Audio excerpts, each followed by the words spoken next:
नमस्कार, आप देख रहे हैं अपना बिहार और आपके साथ मैं हूं विवेक। बेतिया में असामाजिक तत्वों ने माहौल बिगाड़ने की कोशिश की है, जहां एक मूर्ति को तोड़ दिया गया और इसके बाद स्थानीय लोगों ने हंगामा किया है, लेकिन प्रशासन ने फिर से मूर्ति स्थापित करने का आश्वासन दिया और इसके बाद लोग शांत हो गए हैं।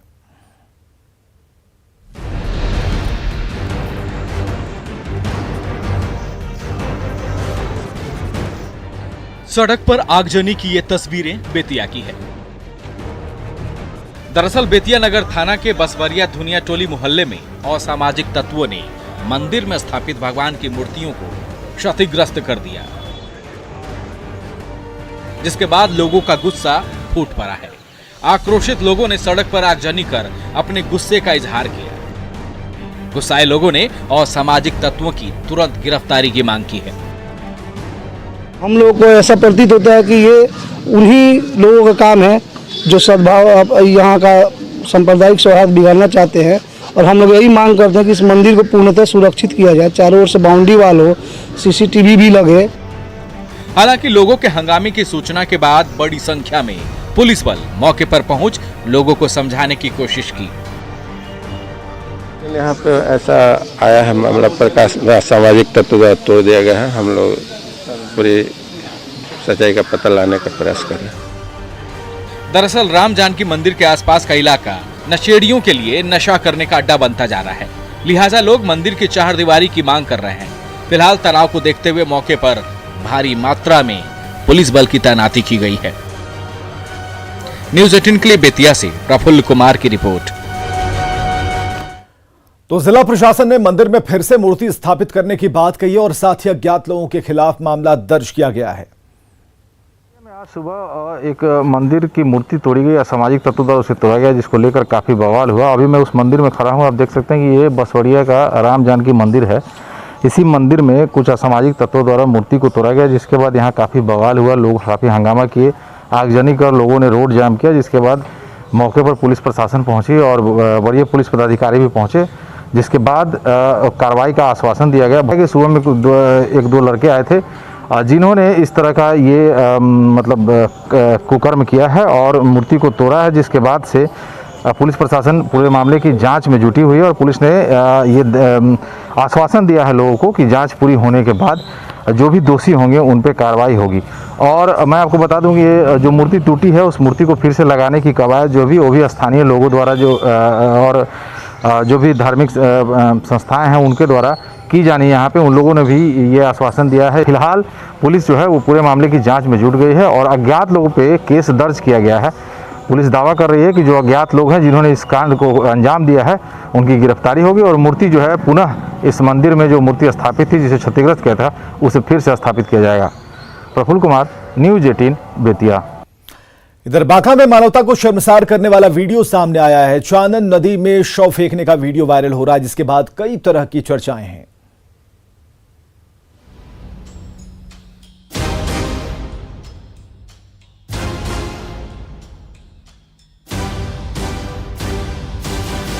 हैरान करने के साथ ही ये वीडियो परेशान करने वाला भी है। बांका में चांदन नदी में शव फेंकने का ये वीडियो खूब वायरल हो रहा है। तस्वीरों में आप साफ देख सकते हैं कि एक एम्बुलेंस से कुछ लोग चांदन नदी के किनारे पर आते हैं, फिर कपड़े में बंधे शव को एम्बुलेंस से उतारकर नदी की तरफ ले जा रहे हैं।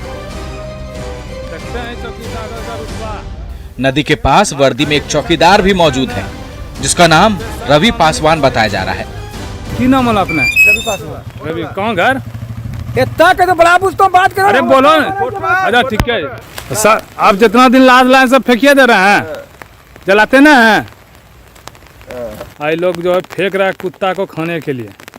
क्या कोई थाना लाश को इस तरफ फेंकने का इजाजत दे सकता है? जब उससे इस बारे में पूछा जाता है तो तैश में बड़ा बाबू से जानकारी लेने को कहा।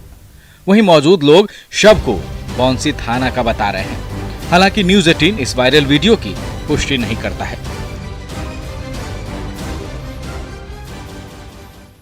और बड़ी खबर आ रही है, शराब तस्कर के गिरफ्तार होने से संबंधित। गोपालगंज शराब तस्करी मामले में गिरफ्तारी हुई है और हरियाणा से शराब तस्कर जयचंद गिरफ्तार कर लिया गया है। मद्य निषेध विभाग की टीम ने उसे गिरफ्तार किया। गिरफ्तार आरोपी को पटना लाया गया है। बड़ी खबर इस वक्त की, शराब तस्कर गिरफ्तार किया गया है। मद्य निषेध विभाग की टीम ने उसकी गिरफ्तारी सुनिश्चित की और जो जानकारियां मिल पा रही हैं ये कि एक बड़ा तस्कर हाथ चढ़ा है उत्पाद विभाग के, मद्य निषेध विभाग के। गोपालगंज शराब तस्करी मामले में इस शख्स की गिरफ्तारी हुई है जो कि एक बड़ा शराब तस्कर बताया जा रहा है।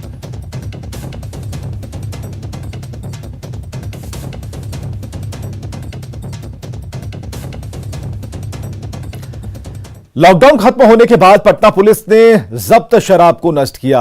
मद्य निषेध विभाग और जिला प्रशासन के अधिकारियों की मौजूदगी में शराब को गड्ढे में डाला गया। पटना सदर से जब्त शराब को गर्दनीबाग इलाके में नष्ट किया गया। लॉकडाउन के बाद मद्य निषेध विभाग और पटना पुलिस जब्त शराबों के विनिष्टीकरण में लगी हुई है और देखिए तस्वीरों में किस कदर, चाहे वो देसी शराब हो या फिर विदेशी शराब हो, किस तरीके से उसको नष्ट किया जा रहा है। विनिष्टीकरण की यह कार्रवाई लॉकडाउन के कारण पिछले कई दिनों से बंद थी, लेकिन आज लॉकडाउन के बाद पहली बार जो जब्त शराब है, विभिन्न थानों की पुलिस ने जो शराब जब्त किए हैं उनका विनिष्टीकरण जो है वो चल रहा है। और किस कदर ये विनिष्टीकरण का काम चल रहा है तस्वीरों में देखिए। ये जेसीबी है और जेसीबी तस्वीरों में देखिए, जेसीबी की मदद से पहले जमीन की खुदाई की जाती है और फिर ये शराब की बोतलों को तोड़ तोड़ के इसमें डाला जा रहा है। ये जो आप देख रहे हैं जो लिक्विड है ये कोई पानी नहीं है बल्कि ये शराब जो पकड़ी गई है वो शराब है। महीना में 2 बार निश्चित रूप से होता है। तो अभी लॉकडाउन में बंद था, लॉकडाउन में ये सब बंद था। तो पटना के जो मैक्सिमम थाने हैं वहाँ की गाड़ियाँ आती हैं जो जब सदर अनुमंडल का ही सिर्फ होता है यहाँ। एक बार फिर से ये कार्रवाई जो है वो देखने को मिली है। राजधानी पटना में कई थानों की पुलिस टीम की गाड़ियां यहां पहुंची हैं और उनके द्वारा जो जब्त शराब है उसका इसी तरीके से विनिष्टीकरण किया जा रहा है। कैमरा पर्सन मनीष जुनेजा के साथ संजय कुमार, न्यूज़ 18। तो एक तरफ शराब नष्ट की जा रही है तो दूसरी तरफ शराब तस्करी का सिलसिला भी जारी है। पटना सिटी के रानीपुर चकिया इलाके से भारी मात्रा में शराब बरामद की गई है। पुलिस ने 263 कार्टन शराब जब्त की जिसकी कीमत करीब 25 लाख रुपए बताई जा रही है। इसके अलावा कई गाड़ियां भी जब्त की गई हैं और साथ ही एक तस्कर उमाशंकर सिंह को गिरफ्तार किया गया। उससे पूछताछ में धंधे में शामिल और लोगों की गिरफ्तारी की कोशिश की जा रही है। देखिए, रानीपुर चकिया में गुप्त सूचना मिली मद्य निषेध टीम को और बाईपास थाना को, तो एक संयुक्त छापेमारी की गई। तो वहाँ पर एक ट्रक लगा हुआ था और उसके अलावा और कुछ गाड़ियाँ थीं जिसमें शराब अनलोड हो रही थी। लगभग 263 पेटी शराब बरामद हुई है। एक व्यक्ति उमाशंकर को गिरफ्तार किया गया है और उस एक ट्रक, एक स्कॉर्पियो, एक बोलेरो, एक ब्रीजा और एक पिकअप, ये सारी गाड़ियाँ भी जब्त की। पटना में अपराधियों की अजीबोगरीब हरकत सामने आई है। शहर के रूपसपुर थाना क्षेत्र में एक ई रिक्शा चालक के साथ अपराधियों ने लूटपाट की। अपराधियों ने रिक्शा चालक को नहर के पास फ्लाईओवर के नीचे रेलिंग पर उतार दिया और काफी देर तक युवक फ्लाईओवर पर फंसा रहा। हालांकि बाद में जानकारी मिलने पर पुलिस और अग्निशमन विभाग के कर्मी मौके पर पहुंचे और उसे रेस्क्यू कर नीचे उतारा गया। न्यूज़ 18 की टीम के सामने युवक ने लूटपाट की बात बताई। वहीं रूपसपुर थाने की पुलिस मामले की लीपापोती में जुट गई है और हमारी टीम को थानाध्यक्ष के आने का हवाला देकर कवरेज से रोका गया है। तो 2 लोग भेटे वहीं, जो हमें परसा जाना है, हम बोले 500 रुपया लेंगे भैया। तो ठीक लेंगे अप डाउन करने का। तो कि ठीक है। तो पोटी पार किए तो कि दारू मिलेगा इधर, पे मिलेगा।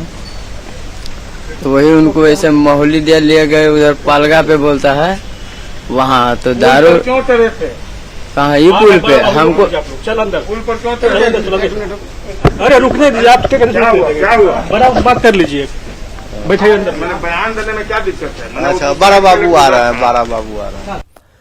बिहार एनडीए में जाने के स्थान पर जेडीयू अध्यक्ष आरसीपी सिंह ने दावा किया है कि बिहार में एनडीए की सरकार पूरे 5 साल तक चलेगी।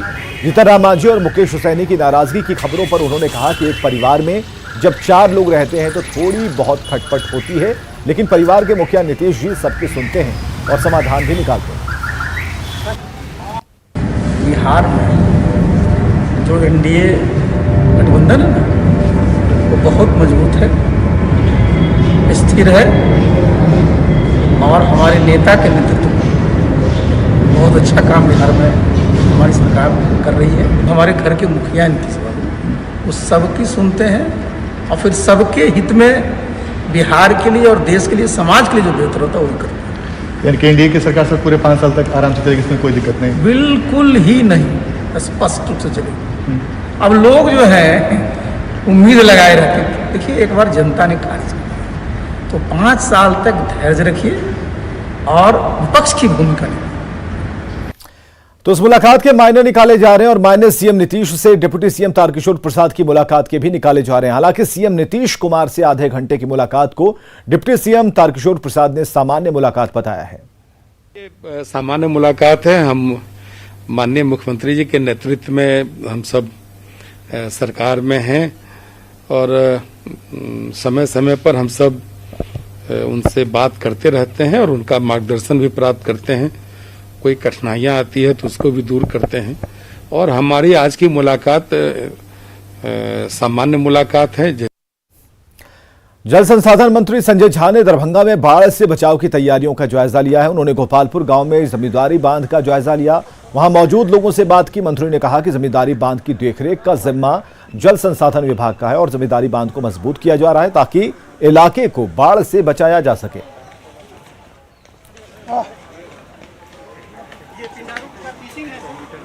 आज हम लोगों ने निरीक्षण किया है। ये पिंडारुच गांव है, पिछली बार काफ़ी समस्या रही और ये बांध नहीं है, ये जमींदारी बांध हुआ करता था।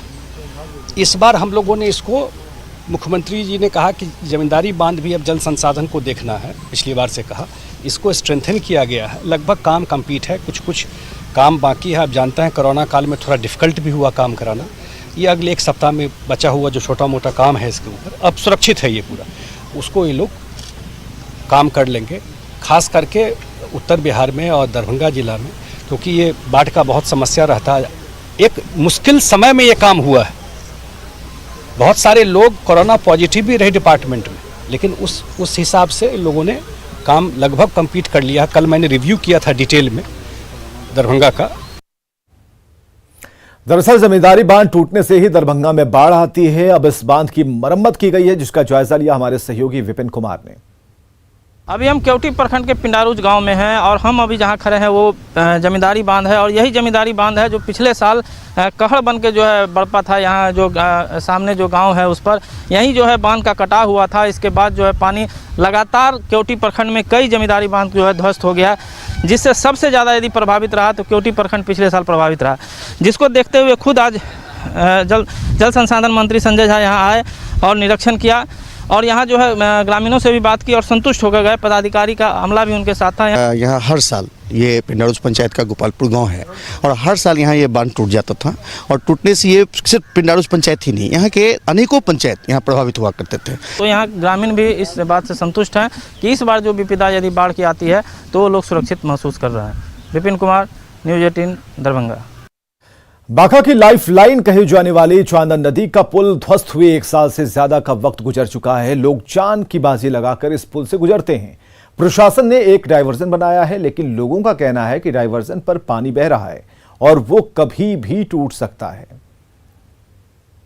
ये बांका का लाइफलाइन चांदन पुल कहा जाता है, जो कि पिछले 1 वर्ष से ज़्यादा समय से ये बालू निकासी के चलते पूरी तरह से ध्वस्त हो चुका है और या यूं कहें कि ये हवा में झूल रहा है। इसके करीब 60 पिलर में से करीब 45 पिलर पूरी तरह से ध्वस्त हो चुका है। लेकिन लोगों की परेशानी ये है कि बरसात के समय लोग इससे आवागमन अपना प्रारंभ किए हैं, तो लोगों के आवागमन के लिए आप देख सकते हैं कि बहुत लंबा डाइवर्सन बनाया गया है, जिस पे करोड़ों रुपए खर्च किए गए हैं। लेकिन ये डाइवर्सन का क्या स्थिति रहने वाला है, अब बारिश भी स्टार्ट हो गई है और पानी में नदी में पानी का बहाव भी तेज हो चुका है। पुल बन जाता है तो हम लोग को सहूलियत होता है। अच्छा, डाइवर्सन से क्यों नहीं आप लोग? कुछ नहीं, 1-2 फीट पानी चल रहा है अभी। अच्छा, वो डाइवर्सन तो ऐसे डैम खत्म हो चुका। ये भी खराब है, वो भी खराब हो गया तो क्या करेगा? उससे बढ़िया तो यही है, इससे ज़्यादा तो वो भी खराब है। ये तो हवा में झूल रहा है, कभी भी ये पुल टूट सकता है, जान की परवाह नहीं है। बहुत परवाह, पर क्या करे, मजबूरी है, सरकार कुछ कर नहीं रही है। 1.5 साल हो गया पुल टूटने के लिए, अभी इसका कोई उपाय नहीं हुआ है। सरकार सोचा नहीं कभी कि पुल बनेगा क्या नहीं बनेगा। जो डाइवर्सन बनाया गया है, डाइवर्सन की भी स्थिति बरसात के दिनों में ठीक नहीं रहने वाली है। ऐसे में लोगों का कहना है कि जान की बाजी लगाकर लोग आवागमन जारी रखे हैं। Nagendra, news 18 network, Banka. सुपौल में भारत नेपाल सीमा से 3 ट्रक चाइनीज सेब जब्त किए गए हैं। एसएसबी, एसओजी और वीरपुर पुलिस ने संयुक्त कार्रवाई की और सेब जब्त करने के साथ 8 लोगों को गिरफ्तार किया। भारत सरकार ने स्वास्थ्य कारणों से चाइनीज सेब पर प्रतिबंध लगा रखा और ये सेब चीन में भी प्रतिबंधित हैं, लेकिन जानकारी नहीं होने की वजह से लोग इसकी खरीद बिक्री की करते हैं। जो रैकेट की बात आप कर रहे हैं, इन्होंने जो प्लानिंग की है उसकी खबर हमको लगी और उस खबर को हमने पुख्ता करते हुए इस कार्रवाई को अंजाम देके हमने ये पकड़ लिया सब। इस पूरे ऑपरेशन के दौरान हमारा जो एसएसबी, वीरपुर पुलिस और एसओजी 5 पटना की टीम, तीनों का सहभागिता से इस ऑपरेशन को अंजाम दिया। लॉकडाउन खत्म होने के बाद पटना के मौर्य लोग की रौनक फिर से लौटने लगी है। लॉकडाउन खत्म होने के बाद फिर से दुकानें सजने लगी। चाट, पकोड़े, लिट्टी और पानी पूरी की दुकानों पर ग्राहकों की भीड़ दिख रही है। लोगों का कहना है कि कोरोना की वजह से वे मौर्य लोग के जायके का स्वाद नहीं ले पा रहे थे। महीनों बाद एक बार फिर से पटना का मौर्या कॉम्प्लेक्स ग्राहकों से गुलजार लगने लगा है। एक तरफ जहां मानसून ने दस्तक दी है तो दूसरी तरफ दुकानें भी सज गई है। तो ऐसे में जो ग्राहक है देख सकते हैं, चाहे वो लिट्टी चोखा हो या फिर भेलपूरी या चाट पकौड़ा, देख सकते हैं हर जगह भीड़ ही भीड़ है और ग्राहक के चेहरे पर जो मुस्कान है वो साफ तौर से देखते हुए बन रही है। यानी लोग बोर हो गए थे कोरोना और लॉकडाउन में, लेकिन मौर्या कॉम्प्लेक्स एक बार फिर से पहुंचे हैं, इसीलिए कि लॉकडाउन खत्म हुआ है, मौसम भी अच्छा है और मानसून भी दस्तक दे चुका है। कुछ ग्राहक है, उनसे बात करेंगे।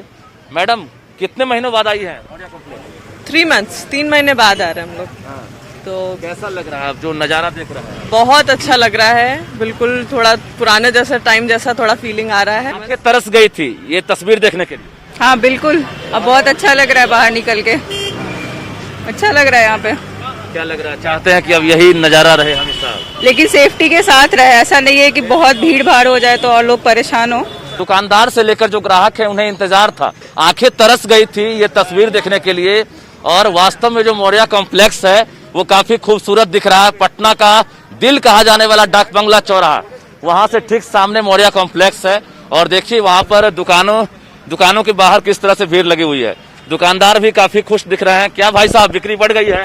हाँ, बहुत बड़ा है, बहुत बड़ा है सर। अच्छा, और क्या बोले सर? मौर्या कॉम्प्लेक्स अभी सुंदर दिख रहा है। उम्मीद करते हैं आगे भी कोरोना खत्म हो जाए और मौर्या कॉम्प्लेक्स यूं ही गुलजार नजर आए। कैमरामैन सुबोध के साथ रजनीश कुमार, न्यूज 18 पटना। और पटना से एक बड़ी खबर आ रही है। क्राइसिस मैनेजमेंट ग्रुप की बैठक कल होने वाली है। बड़ी खबर इस वक्त की, क्राइसिस मैनेजमेंट ग्रुप की बैठक कल होने वाली है। अनलॉक की समीक्षा को लेकर यह बैठक होगी। 15 जून तक बिहार में नाइट कर्फ्यू है। अब समझ जाइए कि इससे पहले नीतीश कुमार ने नगर का भ्रमण किया था, उन्होंने चिंता जाहिर की थी, उन्होंने लोगों से मास्क पहनने की अपील की थी और यह भी कहा था कि 1 हफ्ते का जो ये वक्त है इसमें हम देखेंगे, समझने की कोशिश करेंगे और इसके बाद जो क्राइसिस मैनेजमेंट की बैठक होगी उसमें समीक्षा होगी कि आखिर 1 हफ्ते में हमने क्या किया है और इसके आधार पर आगे की रणनीति बनेगी। तो 15 जून तक बिहार में नाइट कर्फ्यू है, लेकिन अनलॉक की समीक्षा को लेकर यह बैठक होने वाली है कल। क्राइसिस मैनेजमेंट ग्रुप की यह बैठक होगी। इस वक्त की बड़ी खबर हम आपको बता रहे हैं। तो पटना से बड़ी खबर, क्राइसिस मैनेजमेंट की ग्रुप की बैठक होने वाली है और सबसे बड़ी बात कि जो एक हफ्ते का जो वक्त दिया गया था इस बात को लेकर कि जिस तरह से कोरोना के मामले घटते जा रहे हैं, तो ऐसे में अगर थोड़ी सी अगर छूट दी जाती है तो लोगों का क्या व्यवहार रहता है, लोग किस तरीके से रिएक्ट करते हैं। हालांकि मुख्यमंत्री जब सड़कों पर निकले तो उन्हें लापरवाही दिखी, उन्होंने आपत्ति जताई, उन्होंने ट्वीट किया और यह कहा कि लोग मानने को तैयार नहीं दिख रहे, क्योंकि अधिकतर लोग ऐसे थे जिन्होंने मास्क नहीं लगा रखा था।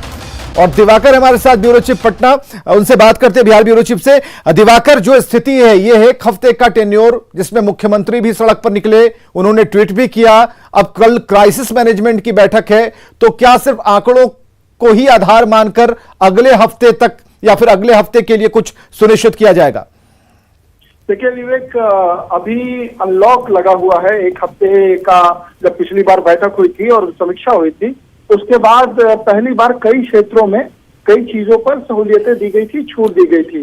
लेकिन मुख्यमंत्री ने जब दौरा किया क्षेत्र का, शहर का दौरा किया और देखा कि लोग जो है प्रोटोकॉल का उल्लंघन कर रहे हैं खुलेआम, और जो मास्क लगाने हैं, सोशल डिस्टेंसिंग मेंटेन करने हैं, बाजारों में वो चीजें नहीं दिखी और कहीं न कहीं उल्लंघन के दृश्य दिखाई दिए। तो अब कल समीक्षा होनी है, क्राइसिस मैनेजमेंट ग्रुप की बैठक होती है और एक दिन पहले होती है, मियाद खत्म हो रही है 15 जून को, एक दिन पहले बैठक होगी 14 जून को।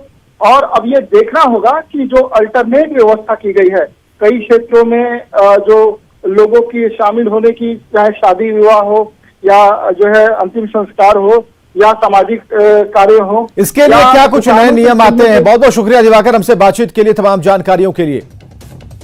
और चलिए खबरें लगातार जारी हैं, बने रहिए हमारे साथ।